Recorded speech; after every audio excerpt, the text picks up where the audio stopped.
everybody. Welcome back. This is Billy and Shaun at Harnessing Your Wealth. This show is part 2 of a series on scams and frauds and all the things that we need to protect ourselves against in this scary world out there. So if you listened last show, we had special guest Patricia Justice on, who shared her story, which was heart-wrenching to hear, especially the outcome, the aftermath of the advisor that she was working with. Now, those kind of stories are getting more and more prevalent. And today we're going to just share with you some of the more prominent scams, how they work, who they target, and some of the information behind the scenes so you can hopefully spot these things before you might fall prey to these particular scams and find yourself as one of the victims here. Now, I'll say this, the scammers are winning. The people that are regulating these types of people or groups, I mean, mostly they're found to be overseas groups. These are sophisticated people that have found ways to target us, target people who are unsuspecting and who maybe believe all too easily what they're told or what they see, and unfortunately lose a lot of money and sometimes their identity on top. So a little bit statistically, so you understand the importance here. Just in 2023, what was reported as lost to these scams was over $10 billion. And it's a huge percentage of that is in the we call elder abuse, so older adults. The FBI Crimes Complaint Center had a 14% increase in the number of calls. Now, it's staggering to me. This was shocking to me to hear how many people actually called the FBI to report internet crimes. Shaun, it was 2.4 million calls were reported. That's insane. How do you handle that? No, and that's what they say is they're understaffed. They have nowhere near the amount of help in order to allocate resources to, I don't know, give anybody some peace of mind. And that's where people who are facing this type of situation, they are desperate because they find that it's a dead end and they don't have anyone who can help them. The Federal Trade Commission estimated that $137 billion was stolen by fraudsters last year when you account for what was actually unreported. So what I just said was $10 billion that was reported. It's staggering how many of these scams go unreported because I think mostly people are embarrassed and they don't want to face that and they don't want to keep reliving it. And they come to the conclusion that they've been hacked. The average is about what, 15 to 20,000 per scam, somewhere in that ballpark. Well, in 2020, this is for people over the age of 60. The average loss was $33,900. And then of that $10 billion loss that you mentioned, Billy, the reported loss, 3.4 is from people age 60 and over. They're the targets. I mean, a third of it. 3.4 billion. 3.4 billion. Yeah, of the reported 10 billion. And it's crazy. What'd you say? 130 billion they estimate overall? 137 So billion. we've got 120 some odd billion not even being reported or accounted for. That's wild. It is a different world where you need to be educated, vigilant, because these scammers, whether it's an email scam or a phone call scam, we're going to talk about some of these, they make it believable. And that's why people fall prey, or they target people that are vulnerable, maybe their age, or they're in a situation where they're vulnerable, maybe lost a loved one, or they're trouble with lonely. The law. They're lonely. Okay. I got some examples there, probably in the family we could share, some lonely guys, but well, yeah, it's everywhere. And what they've been able to do is basically just kind of study the people they're going to target. So in other words, they look at their social media presence. They find out who their friends and family members are. They do a little bit of background research. What do they like? What do they have going on in their lives? And what's their family structure? Sure. It's a big one is this grandparent scam. Mm-hmm. So maybe we'll just hit off on that one first. If you haven't heard about this is a big deal. This actually happened in my family, where my dad, who is at the time was in his late 70s, received a phone call, didn't know the number, didn't recognize it, but answered the phone, and the person on the line appeared to be his grandson, my son, Cade. It was Cade. He was sure of it. And he was kind of crying and really talking fast, so not able to really decipher the type of verbal cues, things that he was saying. Is that really him? That didn't even cross his mind because it was a desperation call. And apparently, Cade had found himself in trouble, and he was at the police station, and they were going to book him in jail. That's believable. Well, sorry, hey, I back in the day. Yeah, I wouldn't. I'm kidding. Yeah, it could have happened easily, but no, he's a good kid. We're not throwing him under the bus there, but he got in trouble a couple of times for just minor things like throwing snowballs at cars in the middle of the night. Who didn't? I don't know. What happened in this situation was that my dad couldn't tell what was going on because this person was in a desperation plea. And Cade was apparently at the police station, needed help. They said that he had been caught with drugs in his car. So, of course, that sounds like a very serious problem. And then Cade, so to speak, Cade in quotation marks, give the phone to this person who's supposed to be the police officer who tells my dad he needs to send in some money in order for them to pay for a legal counsel that can get him off, and all these charges will be dropped. If he doesn't, he's going to be sitting in jail for countless days. So we, have ability to get this taken care of now, or he's going to be facing serious consequences for a long time, maybe even life. He's just going to go on his record. So I think they wanted $5,000. They wanted his credit card.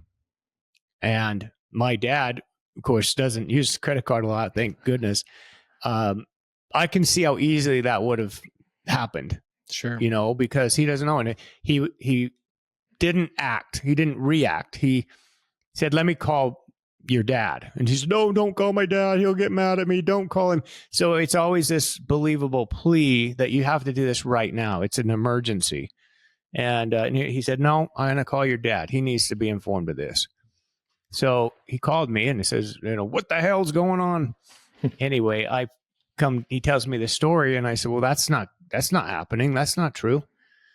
Well, then my dad was extremely pissed because he felt so vulnerable to be susceptible to that kind of a call, where he really was coming close to giving them his money. And that's happened numerous times. I've heard clients give us that story too, that has happened, or it's even gone down to the details of the scammer knows like the family went to Mexico. And then the scammer calls the grandparents and says, Grandma, Grandpa, this is so-and-so. I'm in Mexico and I've been detained. I need money. Like, that's how believable. Imagine getting that call. You're going, oh, shoot, that they are in Mexico. What's going on? And some of them get scammed. And once that money goes, imagine trying to track that down. Right. It's gone. I mean, let's just face it. It's gone. And those are the little things that make it so believable, is because they have a bit of information that seems to be protected or seems to be unknown to the general population. But, the social media, everyone's posting stuff, everybody's doing. And so that's why we're starting to tell our clients and our friends, and be careful of what you post. Be careful of telling people you're going on a vacation. I mean, that's also, hey, open up your front door, might as well, and let people come on in. They're out of town. Yeah, they're out of town. Come on in. Yeah, just be careful what you're posting. Everyone knows you want to, brag about where you're at and show all these wonderful pictures of you and your family, but it might be smarter to do that after you're back home rather than while you're living it up and leaving the leaving the home. And by the way, all these folks that say, well, yeah, I have somebody babysitting my house and they're staying there. Oh, right. What are they doing? They're probably, I don't know, doing something that shouldn't be doing. But anyway, we've heard all those stories. I got to share one real quick, Billy, because this is also part of like government impersonation is a big scam. So I get not called, but I had to fill out like a jury duty survey. I forget what they call it, to see if you're going to be called. So I get it in the mail and I'm pissed. I don't want to go to jury duty, whatever. It's my duty. But anyways, I fill it out, send it in, and it's probably like 3 or 4 days later. I get a call and Cade's with me in my truck and I'm driving. And this guy is, hey, this is officer so-and-so, badge number, bam, bam, bam, just fires it off and sounds legit. And I'm going, oh, what's going on? Something wrong with the kids, family. And, you were called for jury duty and you didn't get your forms in correct or you didn't respond. And now you've got this warrant for your arrest. But we can get this taken care of today. And I'm like, who are you again? And he fires off his name, badge number on the honorable judge of so-and-so. And I remember the judge's name from the jury duty. So I'm like, whoa. Anyways, I am like almost getting sucked into this and they're wanting to take care of it now. And he started saying, now, don't you hang up. Don't you hang up. We're going to get this taken care of. And just radars the whole time we're going up. And finally said, you know what? I'm not going to be giving you any information. And this phone call's done. And he gets mad. He's like, don't you hang up on me. And I just knew right then. And so I hang up and I've got this page of notes about all these charges against me. And it's a scam, but it still makes you feel like insecure. And so there's got to be like a database that goes out there that shows who's been called for jury duty. And this guy got into it, found my information. I actually Googled jury duty scam. And it brought something up through the state of Utah, and it was like a government site. And they said, we never asked for money. This is a common scam. And I even called the police department, and they said, we're getting more and more of those calls.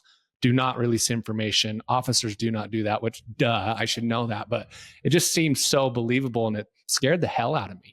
The impersonation, especially when it's a government employee. And for example, what about the IRS? Someone calls you, they're with the IRS. Hey, you have back taxes, you have penalties. If you don't get these paid, you're going to have a massive penalty coming up again. So yeah, let's take care of it. Let's just apply that to your account. And they're very good at making you believe it because, it sounds like a call center. It sounds like someone who knows your tax return. It kind of rattles off some information about you. Here you work here, you do this. Yeah. You own this business. Yeah. Yeah. We've got all that down. And, you failed to report something. Anyhow, that's a big one. So the government, the regulators, IRS communicates by letters, everybody. Yeah. Remember that. You don't get calls from the IRS. And if you try to call them, you won't get a hold of anyone. They don't answer. The most frustrating organization in the entire country, because if you get an audit, by the way, it's in the mail, and then you're kind of like anxious. What do I do? Well, you can't call them. You just got to send them a snail mail and figure out how to go back and forth. Hey, Elon's going to fix that. Yeah, okay? He's going to clean that up. So let's talk about more scams. How about like tech support? So, and this is a very big target for elderly. So obviously, people my age and older, so 50 and older. Come on, Bill. Yeah, we didn't grow up with all this stuff, right? I mean, we're out actually being productive with our time, doing things, building things, learning how to, take care of the world. And then you got the computer hackers who understand the computer systems, and they understand that all this older generation don't know what we're doing. So they call or they email and tell you, hey, you've got a problem on your computer. You've got a virus. Something's wrong with your computer. We're going to fix that. Here's tech support. Yep. Let's get your credit card. Actually, bank, we can, however you want to pay it, whether it's credit card or paying by linking up a bank account. That's a big one these days. People fall prey to that. Another one I've seen is these fake emails that say, your purchase is complete. You've bought this. And you kind of, it's kind of like a shock. Like, did I buy that? Because we're also used to purchasing things now online and forgetting about it. You forget. Did I do that? Did I do that by mistake? Did somebody buy something I don't know about? So they make you have a little bit of a fear moment, and you want to check into the actual, reality of it. Was it legit? And so you want to think, well, I better call this number. And so they always have a number. You call here to cancel your order. And as soon as you call, then they're going to want to get your credit card so they can verify the payment. They're going to want to get some information from you financially. There's the scam right there. It's getting you to do something that you wouldn't normally do because you're worried about being charged for something, which in all reality, you weren't ever charged. No. You were scammed. They're trying to scam you. Yeah. And that's crazy. One quick little pointer on that. If you look at the email, it may say from Amazon.com or whatever when you're looking on your email server. If you click on that, it will bring up the actual email address. And most of the time that's a dead giveaway because it is some weird email that has nothing to do with Amazon. So it looks like it. If you dive a little deeper into it, it's not. And that's a big red flag. Another one that we've actually seen here in the office is business email compromise. They call it BEC. So someone could research like Peterson Wealth. We're out there have our own website. They could see, okay, here's Maggie's email. Form an email that looks like it's from Billy. One that we got recently, it looked like it was from Cade, and it was, quote, Cade asking that his payroll information be updated for next pay period, saying, I got a new bank. So, we got that, and Cade's right across the hall. So I just say, Cade, what is going on? And he said, I didn't switch my banks, but imagine if I didn't check and just updated his banking information with our payroll provider, gets deposited, see you money. And it's almost scary how much these scammers know who to send those emails to. It's almost like, oh, the new employee, the employee who might not know, or the employee who is really eager to do everything correctly. You remember here a few years ago, we had a new receptionist who received an email. It was a fake email, but it was impersonating me. It was saying it was from me, and it was an urgent one saying, hey, I need you to get over to the store and buy $2,500 worth of gift cards. It's important. I need that information. We're sending some gifts out to some clients. Well, of course, the employee just runs and does it. Yeah. Now, before she could get back to the email and type in all the gift card numbers, which is what they wanted, we were able to intercept that and say, what are you doing? And she said, well, I'm just following orders. But those were not orders. That was a scam. So we were able to save that. But imagine if those gift card numbers are distributed, the money's gone. We cannot get that back. You know what was nice about that? The positive? You gave all those gift cards out to us. So what a nice guy. It's the gift that keeps on giving, But what am I going to do? Take them back to Walmart and say, look, I got, my employee got scammed. I don't think so. I'm a really nice guy when it comes down to it. Take it all away. I am. One other one that I've seen or heard about, like if people are in the market to buy a home, right? So they're corresponding a lot with their realtor, their lending company. They're going back and forth. Well, someone has hacked into their email somehow, and they're seeing this correspondence. And then all of a sudden, it's closing day. Okay, it's time to wire money, wire funds. And they get a random email from the lender saying, oh, update, we're going to have you wire to a different account number, different routing number. Please make sure you do this. Guys, rule number 1, call. And they used names, the realtor's name, the lender's name, like it just seemed legit. And if they would have followed those instructions and wired that money, gone. It's gone. Yep. And clients, kind of going back to our business and how this relates, if we get an email, hey, will you move money to my checking account, or will you make some sort of transaction? Our policy is you get on the phone and you call. Because who knows if that's happening to them. And sometimes clients are a little bit like, hey, I'm busy. Just take my emails. No, the answer is no. We're going to call. We're going to get the verbal from you. that you've actually requested that transaction.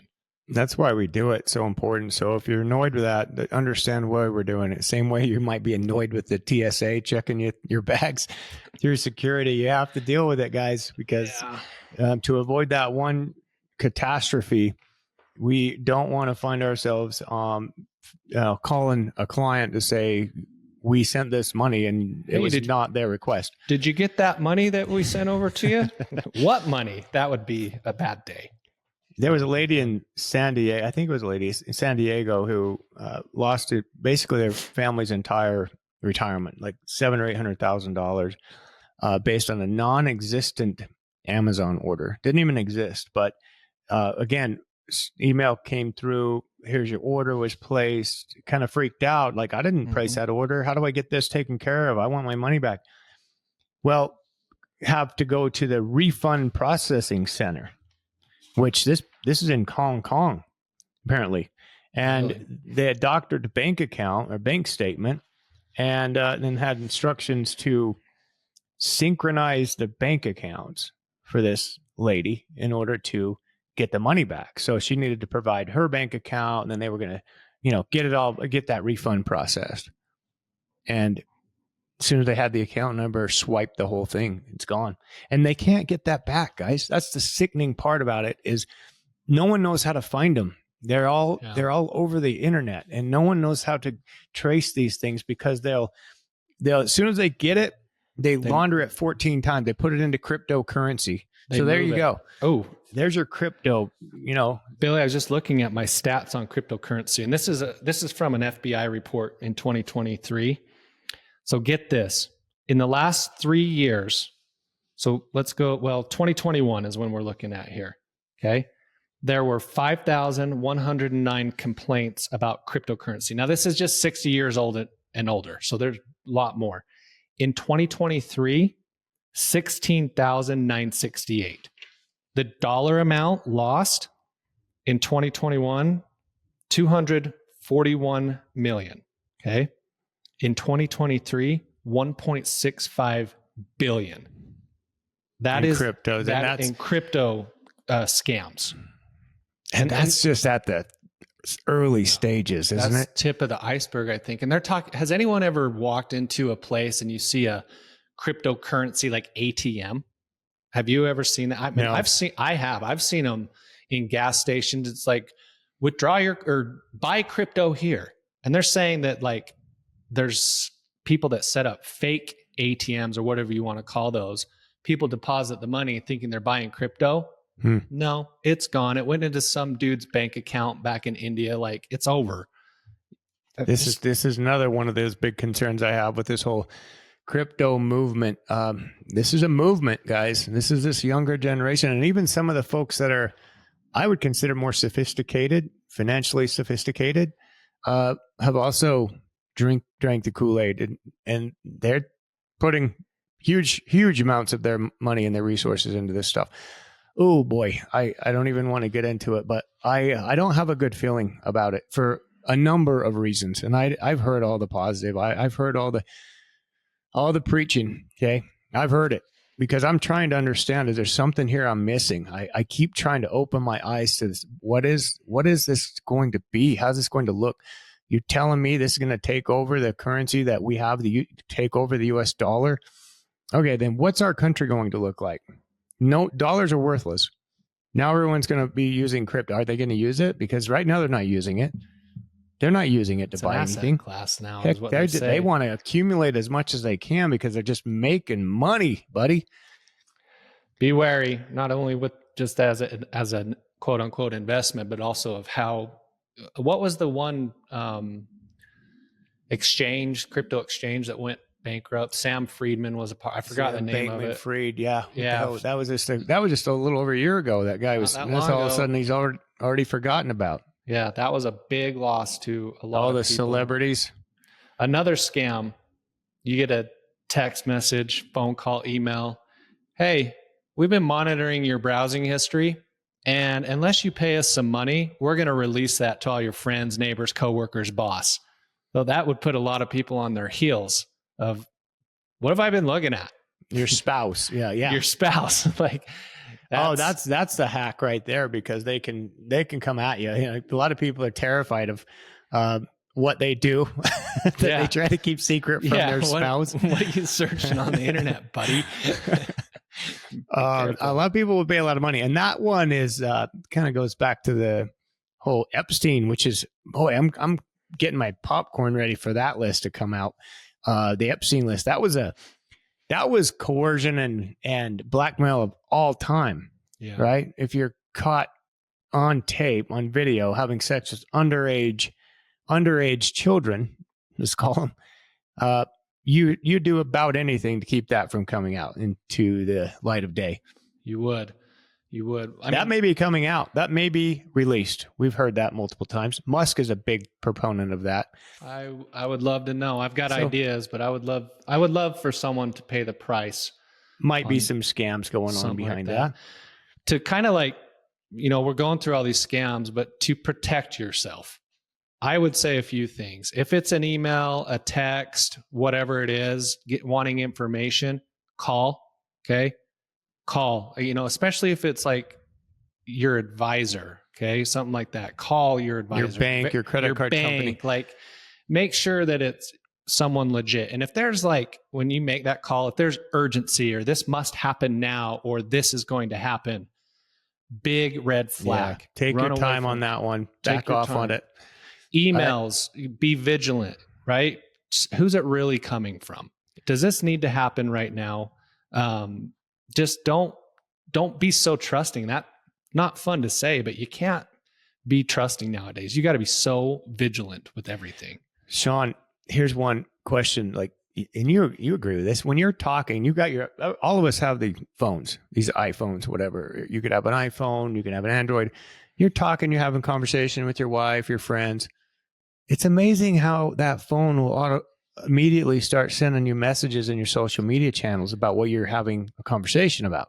It's nuts, right? You, Cade and I were talking the other day about some advisor conferences to go to next year. Just talking about it in your office. All of a sudden, my Instagram is full of "come to this conference." What the hell's going on? So let me take that into this context of what we're talking about. If your phone is listening to you, and AI is now becoming the new thing, what do you think these scammers are going to be able to do? If your phone knows what you're doing, and they somehow have hacked in or can tap into these databases or the AI systems that your conversations are bringing to them, they're going to know more easily how to target you. Mm-hmm. They're going to know what it is you're after, and then make the scam so much more believable. So here's another one. Like somebody out there that's searching around for investments or trying to find ways to really make money, or trading stocks or trading whatever, and they're doing searches or they're talking about it. Well, this kind of goes back to the client we discussed in the last show, where he kind of fell prey to the scam of all scams. I would say a trading company, so to speak, that was going to be, set him up for huge amounts of profits. I know a lady who was from Wyoming many years ago, and this happened quite a while ago, but the scams are just getting better and better. Is she received a call from someone who told her about an overseas investment in gold and silver and mining. I think it was mining and different things like that. Mm-hmm. Very believable. So they said, look, $5,000. We've been able to really make huge profits for clients. They're talking about making six figures, turning it into big, big windfalls. So she gives them $5,000. Well, 3 or 4 months later, they call and say, it's been amazing. We hit a new mine over here. We've struck gold, so to speak. And the person is so believable. It's just a very, very slick talker.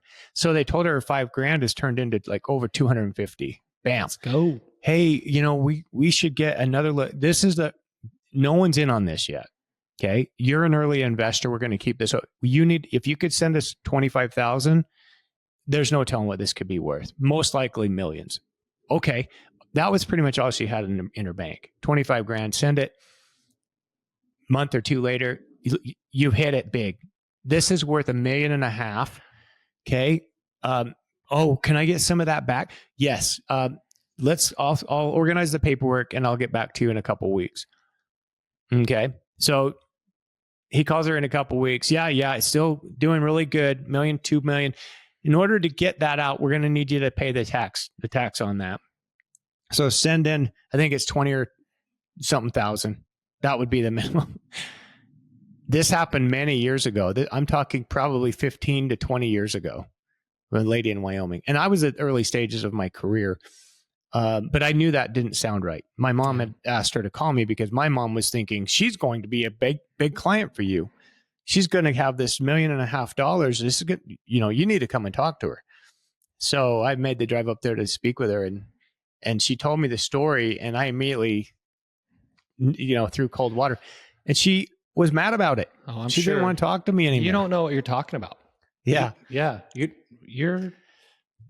get stuck. So sad. They get believing. It's just like these romance ones, right? When people get lonely and they fall prey to someone who's going to, move over with them. They found the love of their life somehow. I just need $10,000 to get a plane ticket and get over to you, and then we're good to go. We're good to go. Be careful. My dad might fall prey to that one too. I don't know. I gotta tell him about that one. Yeah.